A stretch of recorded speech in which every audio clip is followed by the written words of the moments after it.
All right, so this is round 2 of the U.S. Masters. I'm playing Grandmaster Alexander Shabalov.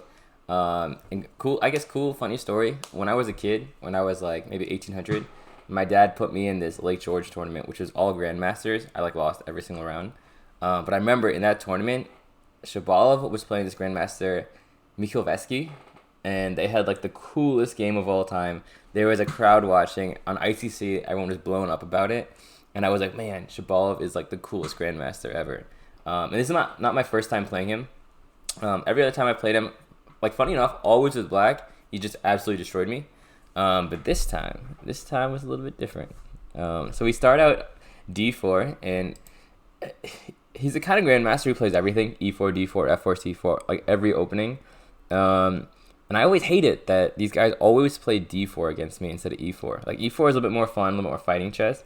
But they always try to play it slow against me, d4. All right, so I get my first Stonewall Dutch of the tournament. If they go c4, sometimes I can transpose to Nimza with bishop b4 check. But he used the move order where I have to go Stonewall. Although because if bishop b4 check, there's pawn push, and the only other option is going to either a Leningrad Dutch or like just a normal, like I guess Orthodox Dutch. But I just go Stonewall Dutch. That's what I decided before the tournament, and I was like, I'm gonna stick to it. So bishop d6, c4, c6. And b3, which is a pretty common line. The idea is they want to trade off this dark square bishop for my bishop. Basically, this is my best piece, and this is my worst piece. It's not really a bad piece, but if you can trade this for this without making any concession, then generally, like, white is doing really well. So I go queen e7 to prevent that. And a4 is a really, common line, but I haven't seen it recently, which I don't know why. Because before, like, I was seeing it all the time. So bishop b2. I just castle, and this is kind of my one strategy in chess. I kind of try to do this every game, all the time, whoever I play. It's just bring all my pieces to their king and try to checkmate them. Bring like every single piece I have to their king and checkmate them. Like really simple, but that's kind of like if you do that, generally you're gonna have you have a good chance of checkmating them because you have all your pieces. So I go bishop d7. I do the bishop swing first. Now I bring the knight in, and here I think it's time to like really go. So he goes knight f to e5. I think his plan is to go knight f4 here and kind of just post up with these knights on these squares. Now knight f4 is not the end of the world because I can go g5 later, but I thought it was time. The only piece that's really not doing anything is this rook on a8, but right now even rook e8 doesn't really add value to my attack. And maybe I go like this, and double the rooks on the g file. So I thought here it was the right moment to go g5. So he goes f3. I go rook d8. There's some ideas of opening up the d file. With take and then take on e5 and move something out of the way. He just sidestep at queen c2. And here I go bishop g6, trying to put him in this line of fire. Eventually, f4 is the real big idea. So in this Stonewall Dutch structure, and even in the Dutch structure, you always want to go f4 and try to open up their position. So I go bishop g6, and he goes rook to e1. And now here I'm always okay with knight takes bishop, because remember, this is my worst piece. So if I trade it for anything, it's kind of a good idea. Though maybe he can open up a little bit. I would still definitely take trading this bishop for this knight. And I go queen g7. He goes queen c1, attacking g5. And here's when I thought it was really the right time to go for the attack. Now another variation is h6. And then just try to slow play it a little bit with like move my bishop out of the way, move my king out of the way, go rook g8, and then try to blow him up. But I didn't want to lock it up. And I was definitely a little bit paranoid about e4. Now computer doesn't really. Let me put the computer on again. Computer doesn't mind e4 so much. It actually kind of likes it for black, but my king's kind of weak. He's got the more solid structure, and the bishop starts getting in the game. So I was paranoid about e4 as well. So I decided now is the time. And now computer is not a big fan, but +1 in the Stonewall Dutch is about equal because the computer just hates the Stonewall Dutch. Okay, so we take. Now I take here, and I come up with this cool idea: queen h6. Now he can't take, because I take on h2 and that's just GG. And I'm going to wait for the right time to kind of take this pawn. So he goes e3, and now I take. Because now this he's going to get double pawns, and his queen doesn't really face off with my queen. And here I was really adverse to trading queens, but I think at some point it wasn't the worst thing in the world. So take on f4, and so I want to go knight h5, but I was really paranoid about f5. And like I said, I didn't want to trade queens here. And knight f4 is interesting, but this is like, okay, what's going on? There's so much stuff. It's crazy. It's just a typical Shabalov game. And I wanted to play a little bit more controlled, and I saw this idea, knight e8. And now my knight's going to come to g7, f5, post up here, and keep this pawn weak. So, and it has so many squares to go through after that. And specifically, I think his dark squares are weak. Not to mention, I'm also attacking the d4 pawn. So this maneuver looks really cool. So knight e8, he goes rook f2. I go knight g7, bishop f1, and then here I thought it was time. And I think the reason why is I was getting a little bit paranoid about rook g2 and him like getting some counterattack. No, knight f5, I think it really is the right move. I think another reason was I thought knight e5 here. Now this pawn is not so easy to kind of take advantage of. But this, like, slow playing it a little bit more would have been the way to go. But here I go bishop takes, knight takes, rook takes. And the cool part about this game is right now it's me against the bishop pairs. Not the bishop pairs, the bishop pair. It's a pure bishop pair advantage. 2 bishops versus 2 knights, not knight and bishop. So here he's like, it's not okay. So it's not a real bishop pair because these bishops are all blocked, right? So this is even at this. Maybe this could do something, but even then, I'm not really worried about it. So don't fall too in love with the bishop pair. Like obviously, it's still something that really wants to like guide your chess, but there are exceptions to it, and you're probably gonna see a little bit of it this game.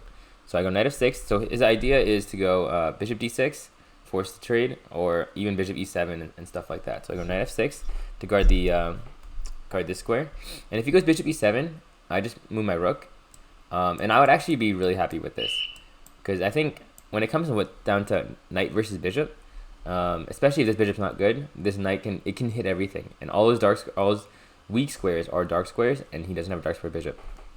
So if he traded there, I would have been super happy. So he goes rook g2, and I go king f7. Now I was really debating between king h8 and king f7, but I was like, okay, the king f7 holds this pawn. It's still pretty safe here, and king h8, I always have to worry about either back rank or some bishop on e5. I mean, king h8 I think does end up being the better move, but I went with king f7, queen e3, rook h4, and here I was like, all right, this is getting crazy. I'm down to trade. And if he goes queen e5, I was gonna go queen f4. And it's funny because after the game, I asked him and I was like, why didn't you want to go to the end game? And he was like, well, I thought your king was weaker than mine. And I think that's hilarious because my king is weak and his king is definitely kind of weak too. But in Shabalov's head, he's like, nah, I'm not weak. Your king is weak. Look at this guy. And that's kind of happy too because I thought his king was weak. So it was a win-win for everyone. We all wanted to keep the attack and the tension and the fun. So I was down with it too, for sure.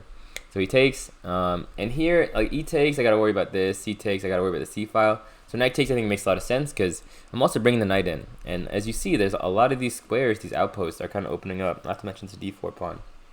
So he goes bishop c1, and I go knight f4. Once again, I'm also very down to trade off a knight for a bishop because I think it's a lot easier for me to pick apart his position with my knight than for him with his bishop. So he goes rook g4, I have rook g8, and here, once again, in classic Shabalov manner, he doesn't want to trade off and go into simple position. He decides to keep it complicated with h3. But h3, I was like, yo, I just take. It's lit. I'm winning. So rook takes. Now, if he goes bishop takes, I just go take. Wherever he goes, take. And you think he can take here because now he threatens bishop takes queen and like take the knight and stuff. But I thought I just had like queen h3 check.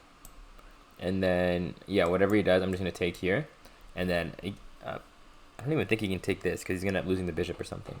And this would just be easily winning, obviously. But I missed bishop g2. And at this point, he has like maybe a minute or 2 minutes or 30 seconds. Like he's really low in time. And I'm starting to catch up. I have maybe 5-10 minutes. Probably around 5 minutes because I'm starting to get a little bit low in time in too. And like funny thing to note was like my time management was really good this tournament. I was never really low on time. It was always my opponents, no matter what rating they were more down on time than me, and I kept a pretty good pace. Just this little sidebar right there. So bishop g2, and fortunately I have the same idea. I just gotta check the calculations. But check, I take, and if he takes here, or when he takes here, I just take this, and no matter what he does, I can always bail out and take the bishop. So if he takes here, I take this. If he moves, I just move this. So he wants to, once again, he doesn't want to lose the bishop here.